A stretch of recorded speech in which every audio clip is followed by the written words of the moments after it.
दक्षिण महाराष्ट्र का विदर्भ इलाका। विदर्भ यानी चारागाह, जिसे अंग्रेजी में ग्रासलैंड कहा जाता है। कई 100 सालों से यहाँ गाय पालने वाला नंदगवली समाज अपनी गायों के साथ निवास करते आ रहा है। गौलव गाय एक खास नस्ल की गाय है जो यहाँ की जलवायु में ढली हुई होने के साथ बेहद खास रोग प्रतिरोधात्मक शक्ति वाले गुणों की खान है। कृष्ण जी ने हमारे यहाँ पे रुक्मिणी जी का हरण किया, जो हमारे विदर्भ की राजकन्या थी, और उनके साथ ही हम इस विदर्भ के एरिया में आए और यहाँ के ग्रासलैंड को देख के हमने यहाँ पे रह गए। वहाँ पे उसी के चलते हमने यहाँ पे गाय को अपना लिया था। गवलाऊ गायों को हर दिन 20 से 25 किलोमीटर चलने की आदत होती है।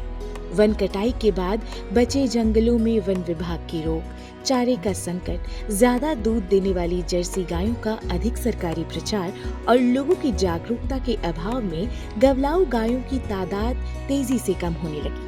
साल 2012 में समाज के कुछ लोगों ने गवलाऊ गाय की खत्म होती नस्ल को गंभीरता से लिया और इसको बचाने के जतन के साथ संवर्धन और शुद्धिकरण का काम शुरू किया। हमने जाके गांव में सबको इकट्ठा किया और उसको समझाया कि एक गाय अपने पास रखना चाहिए, कि ये नहीं तो अपने को फटों पर दिखेंगे ये अभी सब बेचेंगे। तो उसको समझ में आया, सभी लोगों को समझ में आया और उन्होंने रखना चालू कर दिया। भारत की कृषि विकास दर में वृद्धि का मूल कारण पशुपालन, डेयरी, मछली पालन ही है। विदर्भ में किसान आत्महत्या की दर सर्वाधिक है। यहाँ के प्रतिकूल मौसम में पशुपालन खेती से बेहतर विकल्प है और खासकर गवलाऊ गाय इस प्रतिकूल मौसम में आसानी से ढल जाती है। इसलिए गाय की ये नस्ल इलाके के लिए वरदान साबित हो सकती है। संस्था के लोगों ने गांव-गांव जाकर लोगों की बैठक ली, उन्हें गवलाऊ गाय का महत्व समझाया, लेकिन कई तरह के संकटों के बीच सवाल ये था कि आखिर इन्हें बचाया कैसे जाए। जब हम गांव में जाते थे गवलाऊ बचाने के लिए, तब बोल रहे थे लोग गाय तो बच जाएंगी, लेकिन उनके लिए चारा कहाँ से लाएंगे। तो चारा कहाँ से लाएंगे, तो ये प्रश्न हमको पूरा गांव वाले जहाँ जाते थे वहाँ पूछ रहे थे। तो फिर ये फॉरेस्ट वाले के साथ ये थोड़ा और वन हक्क समिति और बायोडायवर्सिटी की मदद से चारा लागवड़ कैसे करना है, इसके ऊपर थोड़ा फोकस किया। फिर कैंपा के अंतर्गत इन्होंने चारा लगाया, बायोडायवर्सिटी बोर्ड के मैनेजमेंट कमेटी भी है यहाँ, वैसे इस हिसाब से हमने चारा यहाँ उगाने के लिए प्रयास किया। ये तो गाय चरने वाली है और वो उस लोगों को चरा नहीं देती फॉरेस्ट वाले, तो हमने वन अधिकार कायदा का जो हमने सपोर्ट लिया और दावे डालने का काम चालू कर दिया। तो अभी 5-6 गांव में हमारे दावे डाल दिया और 10 गांव में चालू है।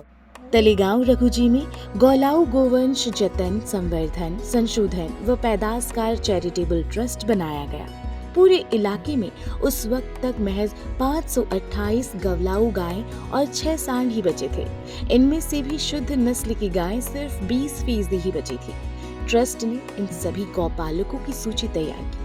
शुद्ध नस्ल के बैलों का सीमेन लेकर गवलाऊ गायों को बचाने का बीड़ा उठाया गया। लोगों को बताया गया कि इसके सांड बहुत शक्तिशाली होते हैं। सामूहिक विमर्श से ये बात निकल कर आई कि ये गाय दूध भले ही कम देती हो, लेकिन इसका दूध बहुत पौष्टिक होता है, चारा भी कम खाती है और बीमार भी कम पड़ती है। मौसम के अनुकूल है। लंपी जैसे वायरस का असर भी इस पर ना के बराबर हुआ। सबने तय किया कि एक गवलाऊ गाय तो हर परिवार में होनी ही चाहिए। इसका असर हुआ कि संजय शकर राव जैसे किसानों ने 5 गवलाऊ से 100 गायें तक बढ़ा ली। इसके गौमूत्र गोबर से बेहतर खेती के साथ अच्छे दामों में पास के कस्बे में 20 डॉक्टर्स को दूध बेच रहे हैं। इसके घी में अद्भुत औषधीय गुण हैं। मांग तेजी से बढ़ रही है, लेकिन विधिवत मार्केट लिंकेज नहीं है। इसका दूध ऐसा है कि कोई कैंसर वाले जिसको कैल्शियम की कमतरता है, वो सब लोग इससे दूध से दुरुस्त हो रहे हैं। जो सबके घर में दिखाया और उन्होंने सैंपल दिया, 10 दिन उन्होंने दूध फिर पिया, उसको रिजल्ट मिल गया अपने को, क्या वो नहीं हुआ, गवलाऊ का दूध सही में अच्छा है करके। गवळाऊ गाईच्या दुधालाही भाव मिळाला पाहिजे आणि लोण्यालाही भाव मिळाला पाहिजे। मार्केट लिंकेज ढूंढने के लिए हम अमूल के साथ भी बात चल रही है कि आगे हम एक कोऑपरेटिव तरह से यहाँ पे खड़ा करेंगे और गवलाऊ के दूध के लिए अच्छी मार्केट उपलब्ध कराएंगे। ये हमारा आगे चल के मानस है। तो ये इस तरह से हम कड़ी कड़ी जोड़ते गए। अभी गवलाऊ गाय करीब 60% शुद्धता पर पहुंची है। पूर्ण शुद्धता पाने के लिए 16 से 20 साल लगते हैं। इसके बावजूद गांव वाले तत्पर हैं। समाज की इसी जागृति के बाद सरकार भी गवलाऊ गाय के संवर्धन और नस्ल सुधार कार्यक्रम को बढ़ावा दे रही है। अभी देखिए गवर्नमेंट अभी सजग हो गई है, उनके साथ आ गई है अभी सोसाइटी के साथ। अभी यहाँ पे NDDB है, नेशनल डेयरी डेवलपमेंट बोर्ड, इनके साथ मिलकर यहाँ पे एम्ब्रियो ट्रांसफर टेक्नोलॉजी का लेबोरेटरी अभी एस्टेब्लिश हो रहा है हेटीकुंडी फार्म में।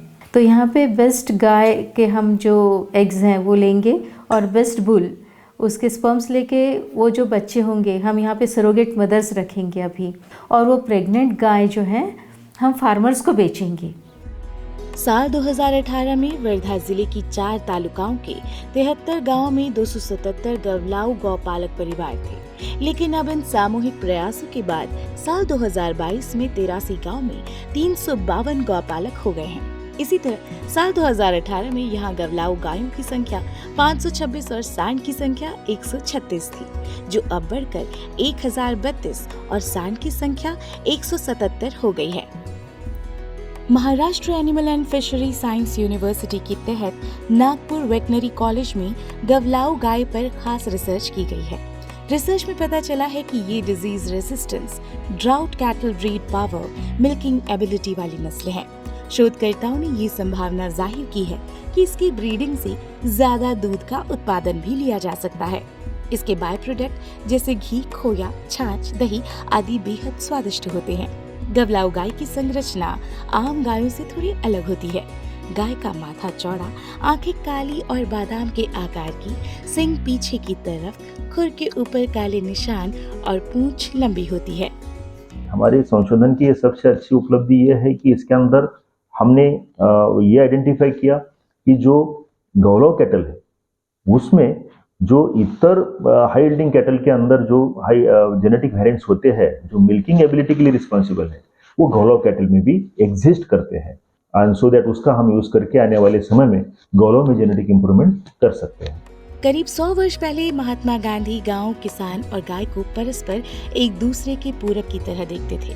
वे इनमें भारत का सुखद भविष्य देख पा रहे थे। गवलाऊ गाय की वैज्ञानिक प्रक्रिया से शुद्धता के साथ पुनर्स्थापन की ये प्रक्रिया यकीनन स्वस्थ और सुनहरे भविष्य का नया सवेरा साबित होगी।